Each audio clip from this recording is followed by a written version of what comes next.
And so I figured, hey, let's not use the PowerPoint this morning. We'll just go from here.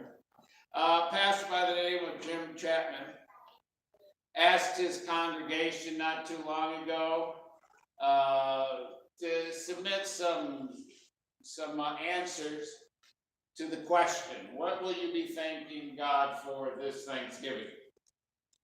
And, he got the usual pat answers, I'm thankful for my wife, I'm thankful for my husband, I'm thankful for my family, for my job. Then we got the Sunday school answers, I'm thankful for God, I'm thankful for my church, I'm thankful for salvation, I'm thankful for Jesus.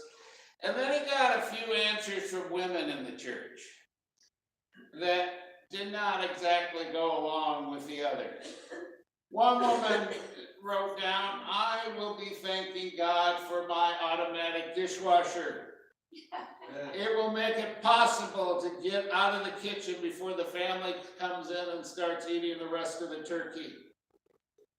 Another woman said, I'll be thanking God for my husband, who makes all those small repairs big enough to call a professional. Is that you, Joe? Okay, I thought so. Okay.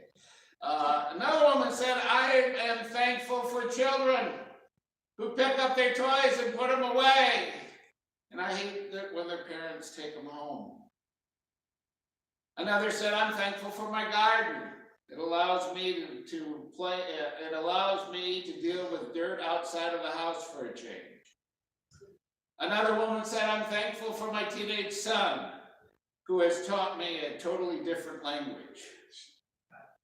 You know what's funny? Is I got that one. Because, the cool language that I thought was cool when I was a kid, groovy for sure, absolutely, My parents didn't understand. My kids don't understand it today either. And then finally, the one woman who said, I'm thankful for smoke alarms. They let me know when the turkey's done.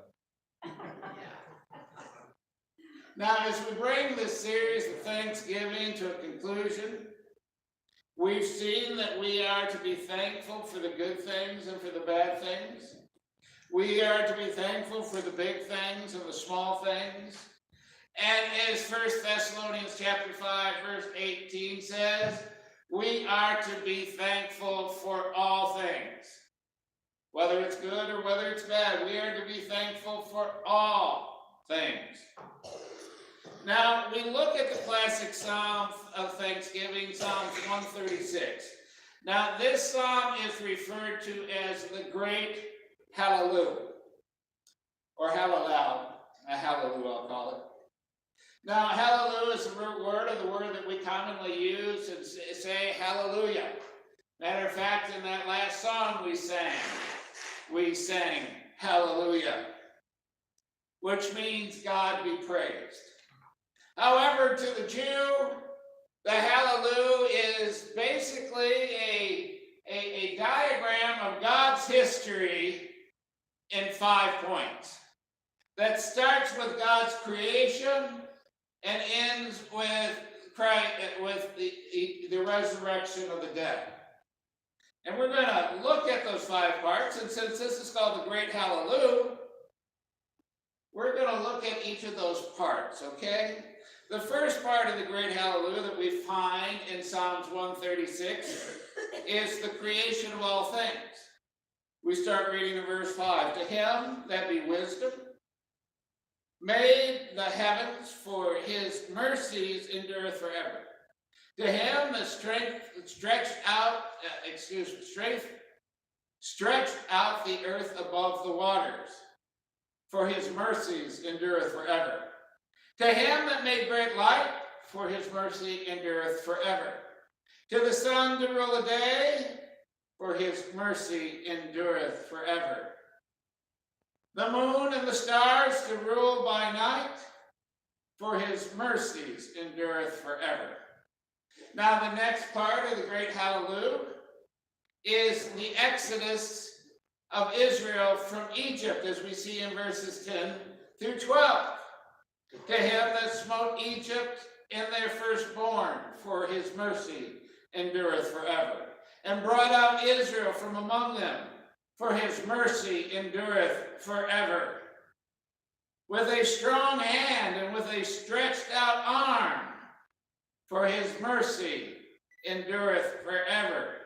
Now the third part of the Hallelujah is basically something that only took place in a day, but it was so significant to the Hebrew people, to the nation of Israel, and even to the Jew today. It is a permanent part of the Hallelujah, which is the parting of the Red Sea.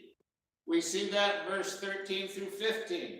To him that divided the Red Sea into parts, for his mercy endureth forever, and made Israel to pass through the midst of it, for his mercy endureth forever. But overthrew Pharaoh and his host in the Red Sea, for his mercy endureth forever. Now the fourth part of the Hallelujah is the giving of the law, which they don't spend a lot of time. Matter of fact, in chapter 136, it's not really mentioned, but it is one of the 5 points of the Great Hallelujah, so we have to bring it up. It's a means of which we should live. And then the fifth and the final part of the Great Hallelujah is the resurrection of the dead, which is mentioned here in verse 23 and 24. Who redeemed us to our low esteem, for his mercy endureth forever, and has redeemed us from our enemies, for his mercy endureth forever. Now, this is a psalm that teaches us thanksgiving, and we go back to verse 1 through 3, we read, "Oh, give thanks unto the Lord, for he is good, for his mercy endureth forever. Oh, give thanks unto the God of gods, for his mercy endureth forever. Oh, give thanks to the Lord of lords, for his mercies endureth forever." Why give thanks to God? For his mercies endureth forever. It says what I think 26, 27 times in that chapter. It's got to be a reason.